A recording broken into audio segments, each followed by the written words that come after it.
और आपकी बॉडी में सबसे पहले साइंस क्या होते हैं जब स्ट्रेस होता है?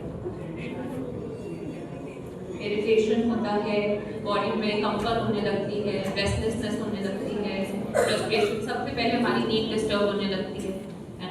तो सारे साइंस हैं कि हमारी बॉडी हमें कुछ सिग्नल देना चाह रही है। हमें फीवर होता है, हेडेक होता है, हम तुरंत दवाई लेते हैं, पर जब हमें स्ट्रेस होता है, एंग्जाइटी होता है, ठीक हो जाएगा, कल देखेंगे, तो उसको हम इतना सीरियसली नहीं लेते। और अगर हम किसी चीज़ को सीरियसली ही नहीं लेंगे तो हम उसका इलाज कैसे कराएंगे या उसके बारे में हेल्प कैसे सीख करेंगे, है ना। आजकल बहुत सारे कॉमन चैलेंजेस आ रहे हैं। AI बहुत एक बड़ा चैलेंज है, peer pressure, social media, comparison, हम सारी चीज़ें देखकर हमारा सबसे पहला जो इम्पैक्ट है वो माइंड पे आता है, ठीक है। माइंड और बॉडी दोनों कनेक्टेड है, ठीक है। तो हमें बहुत ज़रूरी है समझना कि हमारा जो माइंड का इम्पैक्ट है वो भी इक्वली इम्पॉर्टेंट है हमारी बॉडी की तरह, ठीक है। बट हम बहुत बारी ऐसा होता है कि हम अपने माइंड के इम्पैक्ट को इग्नोर कर देते हैं, बॉडी में कुछ होता है तो तुरंत उसके लिए हेल्प देते हैं।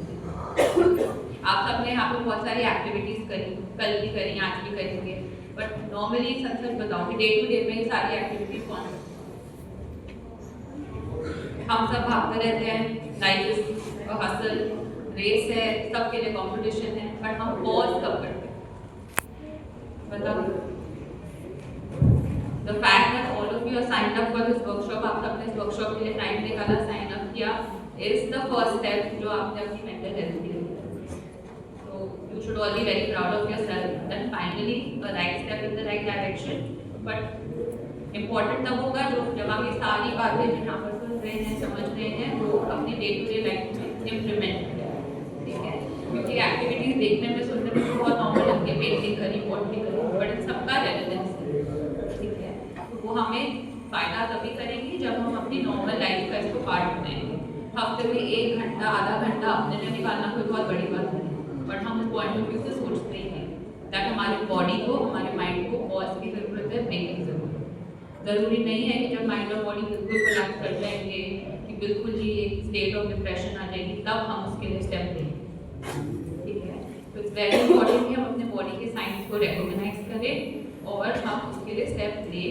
वार्निंग साइंस बहुत ज़रूरी होते हैं, ठीक है। ज़रूरी नहीं है कि बहुत जब बीमारी बढ़ जाए, प्रॉब्लम बढ़ जाए, हम तब उसके लिए स्टेप लें। हमारी बॉडी, हमारा माइंड हमें हर वक्त कोई वार्निंग साइन शो करता है, ठीक है। स्लीप डिस्टर्ब होती है, बिहेवियर में अंतर आता है, चिड़चिड़ापन हो जाता है, ये सारे साइंस हैं that your body needs to pause. Now how can your body pause, how can we manage stress is very important. तो स्ट्रेस हम सबको होता है, स्ट्रेस मैनेज करने के लिए आप लोग क्या क्या करें?